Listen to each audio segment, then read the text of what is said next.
everyone, welcome to the channel. My name is Lisa and this is Finley Place. This video is number 3 in my kitchen makeover series, and what I'm working on right now is a beam that Vincent put in a couple of years ago. This is a load-bearing wall and he did not feel like it was supported enough in the basement.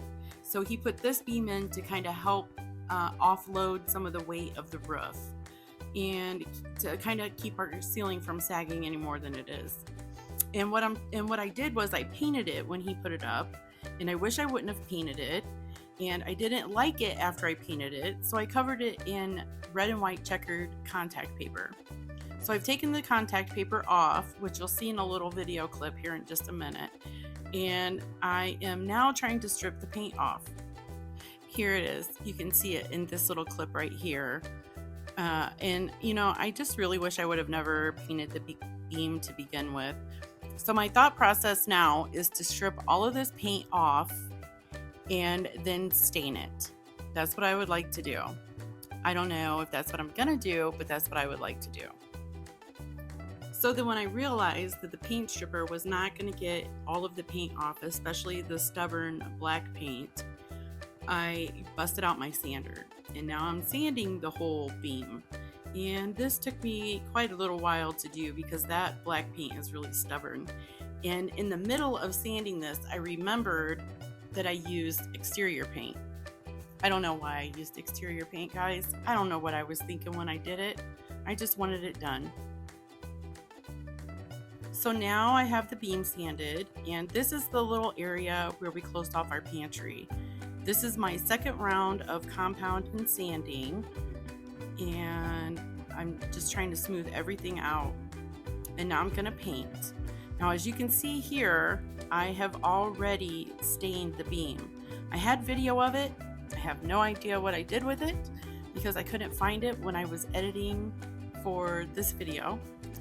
But as you can see, it's stained and I don't like it. I don't like it at all.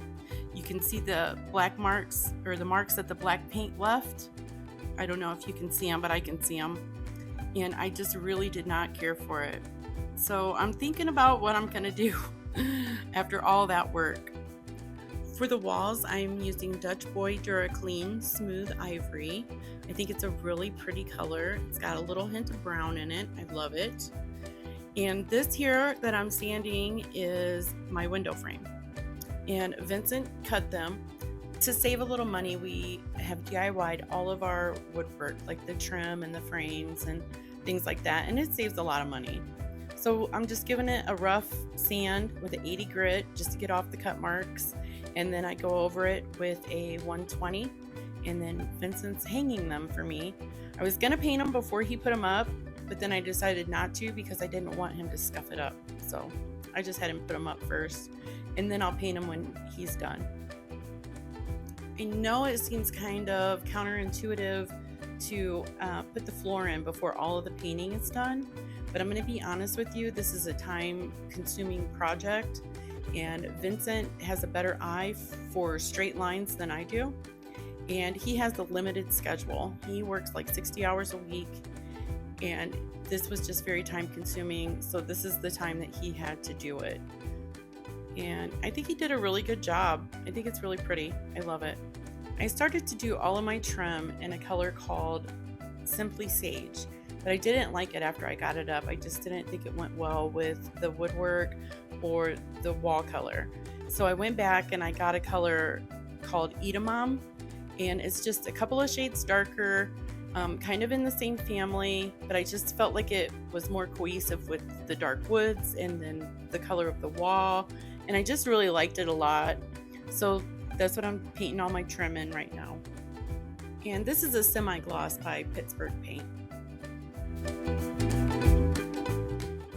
So this is some floor trim that Vincent had cut, and I'm just knocking off all of the rough edges with an 80 grit, and then I'm going over it with a 120 grit just to kind of soften it up a little. And I'm gonna go ahead and paint it. With the floor already being in, I didn't trust myself to not totally mess up the floor with paint. Now my paint, I mixed in polyacrylic with it. That way it just kind of saves some time. It gives it a really high sheen. It makes it a little bit more durable. I'm not really worried about him scuffing the paint up on the trim because he's using a nail gun instead of a hammer to put it in. I think it came out really, really nice, and the sheen is great.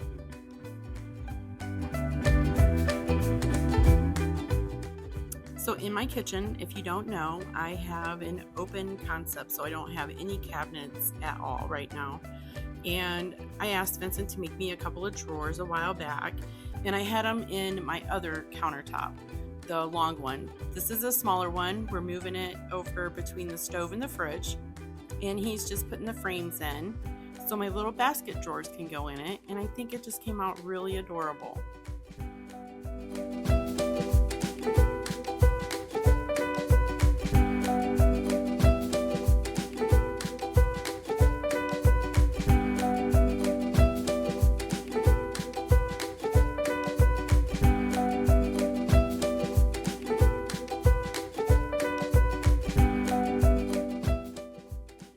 We have the walls painted, the trims painted, the floors in, everything is in, and now it is time to start hanging the brackets for my shelving.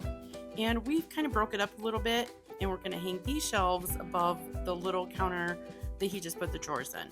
And these brackets are going to go back over my big counter. This next part of the video, I'm going to go a little bit more into detail than I have previously. I have a friend who said that she's very intimidated to stain her own wood, and I just kind of want to show how simple the process is. This shelf will go into my counter where the little basket drawers are, and Vincent had sawed it. So what I'm doing is I'm going around the edges with an 80 grit, and I'm knocking off all of the rough edges. The higher the number on your sandpaper, the softer the grit, the lower the number, the rougher the grit is. So this is an 80 grit, and it's really good for just knocking off those scratches. And then I'm just going to wipe the whole piece down and make sure there's no kind of debris, yucky stuff, nothing like that. And then I'm going to go through it with a 120. And what I really want to do is just get that fine layer of wood and whatever might be on it. I just want fresh, clean wood. So I'm going to go through it all with a 120. This 120 will also get rid of any scratches that the 80 grit might have left behind without causing a bunch more new deep scratches. So when I get done with this, I'm going to go through it with a 220, and the 220 will get rid of any of the scuffs or scratches that the 120 left. And I should have really soft, pretty clean wood, and it should be ready to stain afterwards.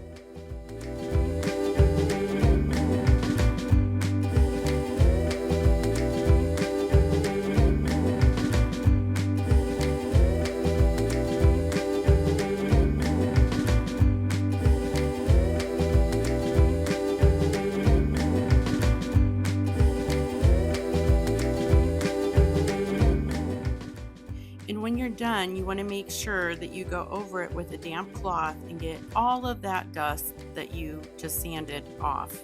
You don't want any bumps and lumps in your stain. You don't want anything to mess up that pretty wood finish that you're going for. These are the supplies I'm going to use.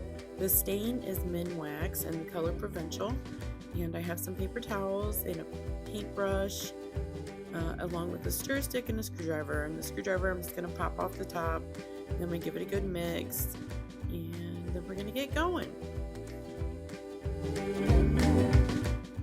With this stain, the longer you let it sit on the wood, the darker it becomes, and I don't want it to be very dark. It's a pretty dark stain, but I don't want it to be very, very dark. So I'm just going to brush it on and then wipe it off with a paper towel kind of quickly. You'll see as I go.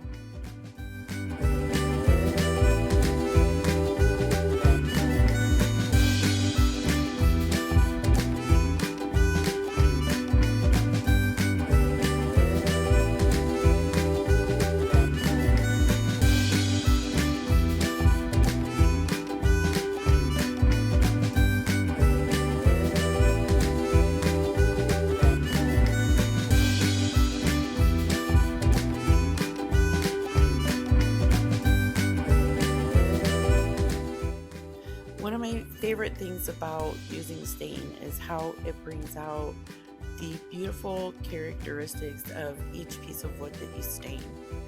And when you stain, you just want to go in the same direction as the wood grain, and you'll see all these beautiful little characteristics pop out. And it's just really cool.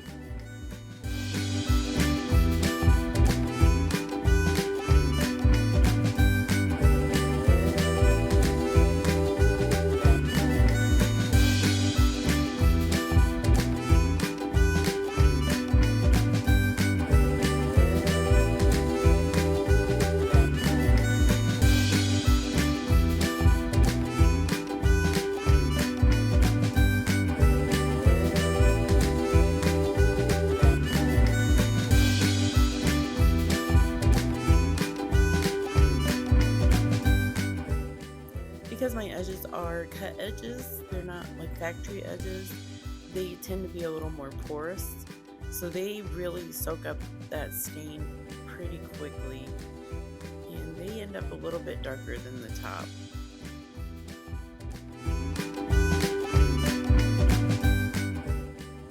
And when I'm all done staining, I'm going to go over the whole piece with a dry cloth and just, make sure that there's no puddles and I haven't missed any spots and that it's all nice and even. And after I let the stain dry for a couple of hours, I'm going to go over it with polycrylic, and this is Minwax and it's semi-gloss, and I kind of just pour it out and make a nice little puddle. The wood is still going to be porous, so it's still going to have little open pores. And this first coat of sealant will just fill in any of those pores or holes and give me a nice base to build on.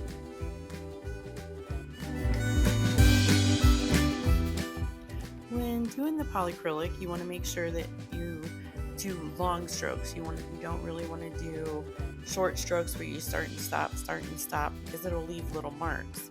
And as you can see here, after I've spread out the poly, I'm going back over it with really long strokes with my brush.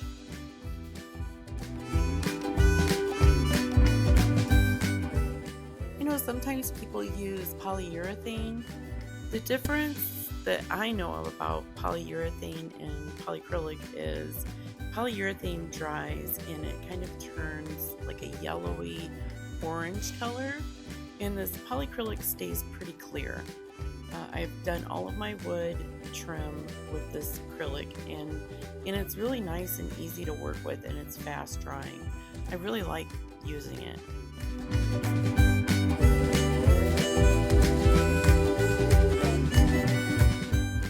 I'm going to let that dry completely, probably about 2 hours or so.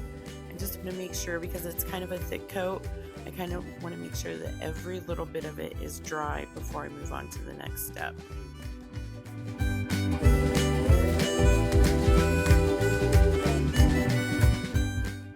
And after I've let it dry, I'm going to go over it with a very soft piece of steel wool. This is a 00 steel wool. And what this is going to do is get rid of any paintbrush marks, any air bubbles. If there was dust on there and it left a little chunk, it'll get that off as well. And when I'm done, I'm going to go over it with a damp cloth and wipe off any dust. And you're not really sanding the acrylic off, you're just kind of going over it and getting rid of any lumps or bumps or anything. And I'm going to pour out a very generous puddle this time. And it's not going to soak into the wood as much as the first coat did, because a lot of the pores are filled in. And I'm just going to go in several directions with this, and I want this to be a very nice thick coat, so I'm using quite a bit, as you'll see.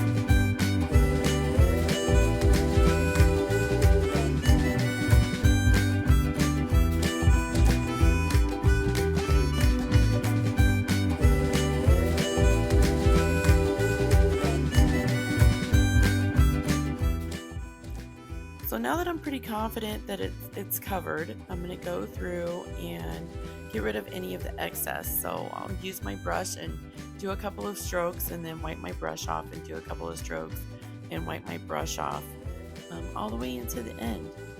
And because I used such a thick coat this time, there really shouldn't be any stroke marks left when it's dry. And this I'm going to let set probably 4 or 5 hours to make sure that it is completely dry before I bother it. This is exactly what I've done with all of the wood shelving in my kitchen. Vincent cut them and shaped them, and I sanded them, stained them, and polyacrylic them. This is one shelf, that's my sink stand, and these are the little shelves that we have hanging on the walls, and that's my beautiful windowsill. That polyacrylic makes a beautiful sheen.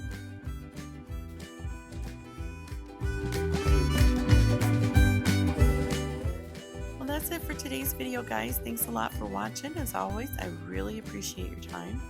If you enjoyed the video, how about giving me a thumbs up? And if you'd like to see more of our content, hit the subscribe button and the notification bell. And I will see you on the next one. Bye-bye.